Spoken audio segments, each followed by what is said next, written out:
안녕하세요. 싹풀 이승희 세무사입니다. 사례로 풀어보는 양도소득세 월간 질의를 2편까지 올려드렸는데요. 이게 벌써 8편까지 나왔더라고요.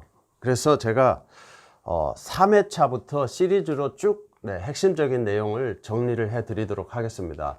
이 실무에서 활용하실 수 있을 정도로 포인트만 정리를 해 드리도록 하겠습니다. 더 디테일한 내용은 제가 운영하는 싹풀 블로그에 내용을 올려 놓을 거기 때문에 더 자세히 알아보시고 싶으신 분은 제가 운영하는 싹풀, 네이버 싹풀 블로그를 참고해 주시기 바라겠습니다. 사례로 풀어보는 양도소득세 월간 질의 제3편에서는 상속과 관련된 내용이 의미가 있어서 오늘은 상속과 관련된 내용 4가지 설명드리도록 하겠습니다. 일반주택과 상속주택, 일반주택이 하나 있고 상속주택을 또 받았어. 그래서 두 채가 되는 경우인데요. 이때는 어떤 주택을 팔아야 양도소득세 비과세가 될까요? 하는 질문입니다. 이분은 17년 5월에 A주택을 취득해서 가지고 있다가 21년 5월에 부모님으로부터 B주택을 상속받았습니다. 그렇게 돼서 21년 5월부터는 주택을 2개 가지고 있는 거죠. 이때 어떤 걸 팔아야 비과세가 될까요? 정답은 기존 본인이 보유하고 있던 A주택을 팔아야 비과세가 되겠습니다.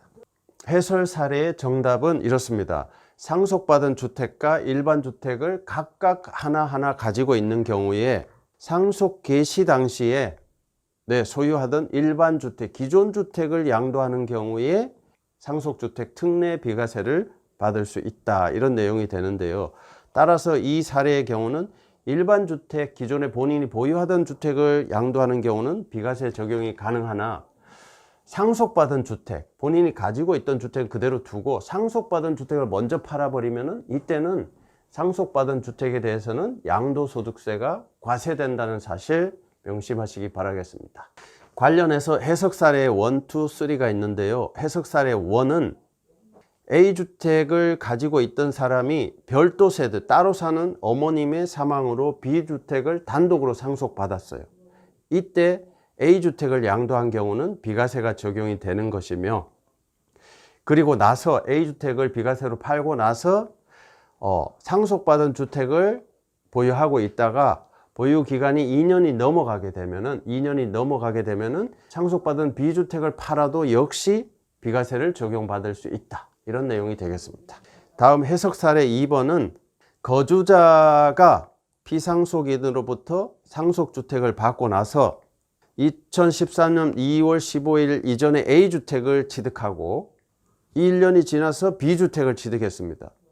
B주택을 취득하고 나서 3년 내에 A주택을 양도한 경우 A주택은 비과세를 받을 수 있다. 이런 내용인데, 요거는 상속주택이 있는 상태에도 일시적 2주택, A주택 취득하고 1년 있다가 B주택 취득하고 B주택 취득일로부터 3년 이후에 A주택을 팔면은 일시적 2주택 비과세가 적용이 된다. 이런 내용이 되겠습니다. 상속주택이 1세대 2주택 비과세, 일시적 2주택 비과세에 영향을 미치지 않는다. 이런 의미로 해석하시면 되겠습니다. 다음 6번째 질문입니다. 상속주택이 2채입니다. 부모님으로부터 상속주택을 2개를 물려받는 거죠. 상속주택 2채 중 1채를 상속받은 경우, 2채 중에 1채를 상속받았어요.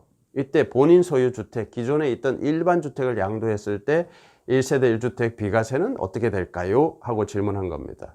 이분 같은 경우는 2018년 9월에 A주택을 취득했고 22년 올해 4월 달에 부친의 BC주택 중 B주택을 상속받았어요.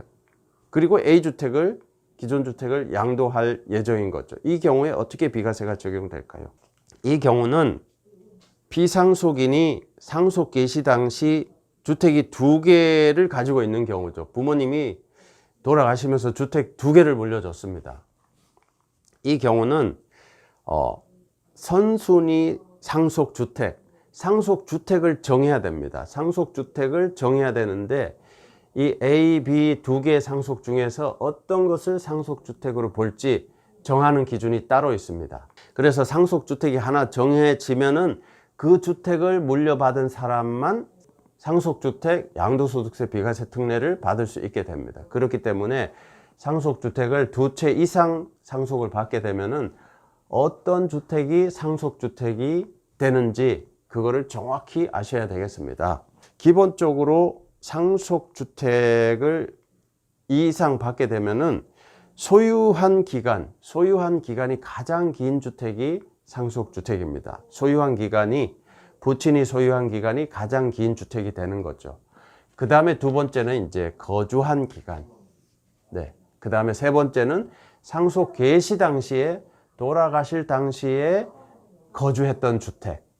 네. 네. 요것도 없어. 거주를 아예 안 했어. 그랬을 때는 네, 기준시가로 결정을 합니다. 기준시가도 똑같아. 두 채가 있는데 기준시가가 같은 아파트라 똑같아. 이럴 때는 선택을 하시면 됩니다. 둘 중에 하나 선택을 하시면 됩니다. 이렇게 해서 머리 글자를 하나 따 주시면 좋겠어요. 소유기간의 소, 거주기간의 거, 상속 개시 당시 거주한 주택의 상, 기준시가의 기, 선택의 선 해서 소거, 상기선, 소거, 상기선 이렇게 기억해 주시면 좋겠습니다. 다음에 7번째입니다. 네, 7번째는 상속주택을 소유한 경우에는 일시적 2주택 비과세 특례를 적용받을 수 없나요? 이렇게 물었습니다. 앞에서 말씀드렸습니다. 상속주택이 있어도 1세대 1주택 비과세 가능하고 네, 갈아타기 일시적 2주택 가능하겠습니다. 이 사례의 경우는 15년 5월에 A주택을 취득했어요. 아들이 2015년 5월에 주택 하나를 취득했어요. 그리고 나서 22년 1월, 올해 1월 달에 B주택을 상속받아서 2주택이 됐습니다. 그 상태에서 갈아타기를 하기 위해서 올해 5월 달에 C주택을 취득했습니다. 비조정 지역이라고 가정을 했습니다.